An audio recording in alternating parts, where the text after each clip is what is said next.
এটা কেমন শাড়ি যে শাড়ি কাজের মেয়েকেও দেওয়া যায় না? আচ্ছা বলি, কাজের মেয়েরাই যে খারাপ শাড়ি পরে সব সময়, বা সব খারাপ শাড়িটাই কাজের মেয়েকে দিতে হয়, এমন কথা কে বলল? পুজোর আগে আগে এই চিনন মানে এই শিফন মানে ফ্লাওয়ার মোটিভ শিফনগুলোর এত বেশি ডিমান্ড ছিল যে কি বলবো। এই যে আমার পরা রেড শাড়িটা একজন রিটার্ন করেছিল।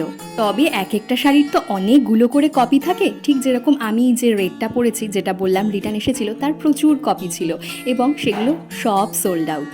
তবে প্রত্যেকটা কালারই আমি রিস্টক করেছি এই জন্য, এগুলোর হাই ডিমান্ড দেখে।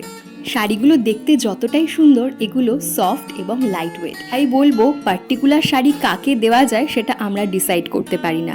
শাড়িটা কেমনভাবে তুমি ক্যারি করছো, কেমনভাবে পরছো, তার উপর ডিপেন্ড করে তোমার দেখার সৌন্দর্য। এই রিটার্ন পাঠানো শাড়িটা আমি নিজের কাছেই রেখে দিয়েছিলাম, আমি দেখব বলে যে আমি নিজে পরলে আয়নায় আমাকে কেমন লাগে। যাই হোক, শাড়িগুলো দেখতে কিন্তু ভীষণ সুন্দর।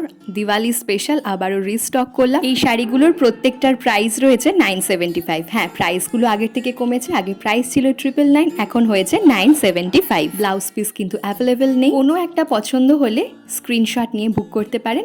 দিশানি এথনিকের হোয়াটসঅ্যাপ নাম্বার দেওয়া থাকলো, এবং আরও নতুন শাড়ি দেখার জন্য দিশানি এথনিকের হোয়াটসঅ্যাপ গ্রুপে জয়েন হতে পারেন।